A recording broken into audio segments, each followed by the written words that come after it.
Hace muy poquito sucedió un hecho delictivo que involucraba a un integrante de la comunidad gitana.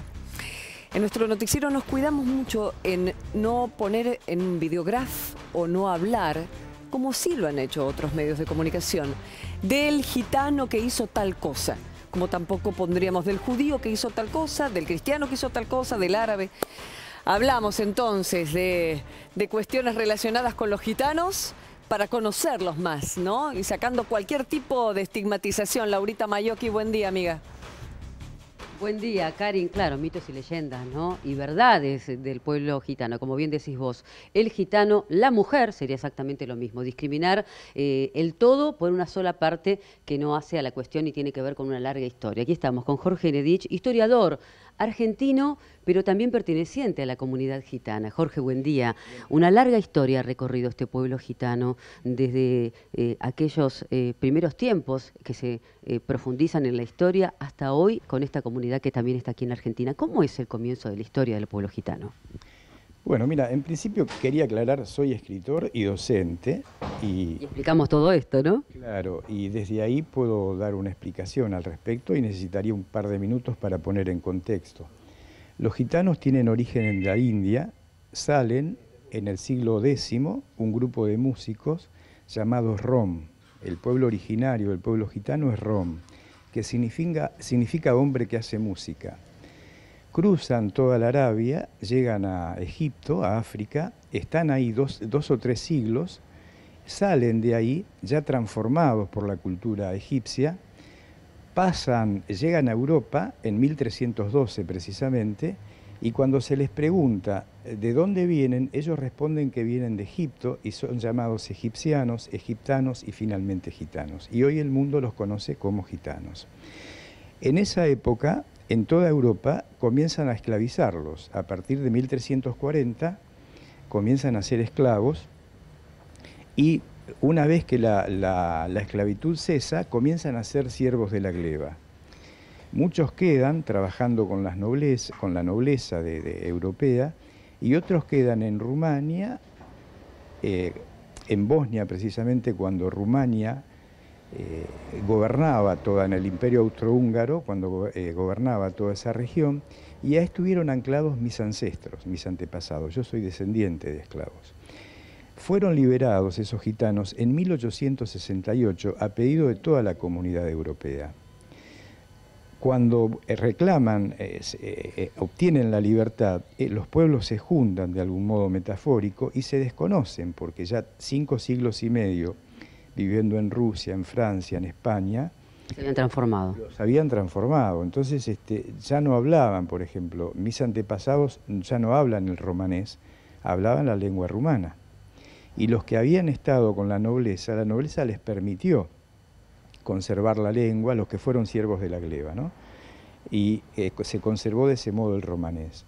Mis antepasados de ahí llegan a Francia y en 1870 llegan los gitanos a la Argentina en los barcos de Nicolás Mianovich.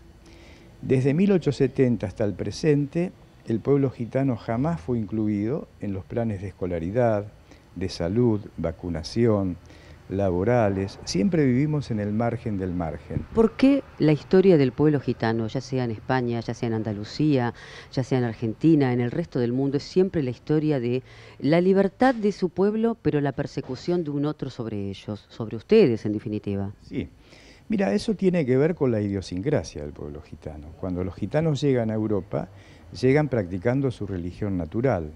La Iglesia en ese momento estaba trazando su visión de mundo, comenzaba a construir escuelas y el gitano quería conservar sus orígenes, su religión, su tienda, el trabajo de astronomía que hacían como la lectura de manos o lectura de los cuerpos celestes. Eso olía a azufre para la Iglesia y comienzan a dictarse las leyes de la errancia y la vagancia en contra del gitano. Y es ahí cuando comienza a ser perseguido, esclavizado. Por ejemplo, en España se trató de eliminar al pueblo gitano de esta manera. Los hombres iban a galeras y ahí morían. Las mujeres eran enviadas al servicio doméstico y las chicas a las iglesias y a las familias españolas que quisieran tenerlas, y la enseñanza obligatoria del catecismo. Llegando aquí, llegando a este hoy, donde la mirada es muy prejuiciosa, evidentemente hay dos miradas muy fuertes. Una tiene que ver con la fascinación que genera el pueblo gitano, ese misterio, esa fascinación a través de sus fiestas, el colorido de las ropas, los atuendos, los ritos, y la otra la mirada condenatoria. ¿Qué hay de uno? ¿Qué hay de otro? Bueno, la mirada condenatoria tiene que ver con esto mismo, ¿no? A veces el ciudadano del país donde haya gitanos, que estimo que hay en todos lados, hasta en Japón, siente que el gitano afea el paisaje con su lengua, con su vestimenta, con su cultura, con su música, y se siente molesto con eso. Y hay gente, a partir de una apertura que se empieza a dar en el siglo XX, hay gente que ve esto con buenos ojos. Hay un principio aristotélico que dice la diversidad, la unidad dentro de la diversidad. Eso es por lo que abogamos nosotros. Hay una persona que tiene que ver mucho con el valorar la raza y el pueblo gitano, tiene que ver con Federico García Lorca, su romancero gitano, cómo han estado los gitanos allí en Andalucía, un poco los reivindicas desde ese lugar, desde el rol que cumple el arte. Sí, yo creo que lo que no ha hecho la política lo han hecho los medios de comunicación y el arte. Django Reinhardt, Jules Briner, Charles Chaplin. Sandro en Argentina. Sandro en Argentina, en el deporte tenés a Eric Cantona, a Zlatan Ibrahimovic, a Stojkovic. Tenés muchísima gente de la comunidad gitana y muchas veces esos integrantes de la comunidad niegan su identidad para no ser discriminados y poder desarrollar sus trabajos. De frente a hoy a las cámaras de todo un país, como integrante de esta comunidad gitana, un mensaje final de reflexión claro.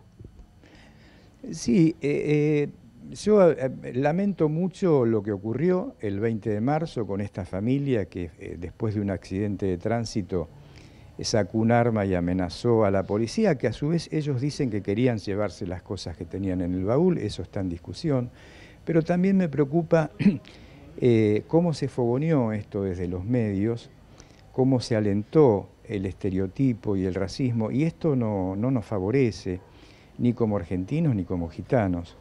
Nosotros estamos acá, la primera corriente llegó como parte de la tripulación de Pedro de Mendoza en 1536, y a la fecha yo he ido, por ejemplo, muchísimas veces mirá, Graciela Yanetacio estaba en el Ministerio de Educación llevando proyectos para incluir a la población gitana dentro del sistema educativo y nunca me han recibido.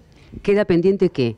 El mensaje a los argentinos. Bueno, poder integrar a la comunidad y darle un espacio dentro, como docente lo digo. Hoy estafamos a los chicos porque los chicos salen de la escuela sin saber leer, sin saber multiplicar, sin saber dividir. Quieren ingresar yo soy docente, fui docente de la carrera de letras también, y los chicos no pueden descifrar un texto. ¿Una deuda pendiente con el pueblo gitano? Con todos los argentinos, una buena educación para todos. Gracias. La palabra de Jorge Nedich, historiador, por supuesto, un profundo investigador de esta comunidad, de la comunidad gitana. Bien, Laura, muchas gracias. Son estas notas que en la televisión pública nos da mucho gusto poder difundir.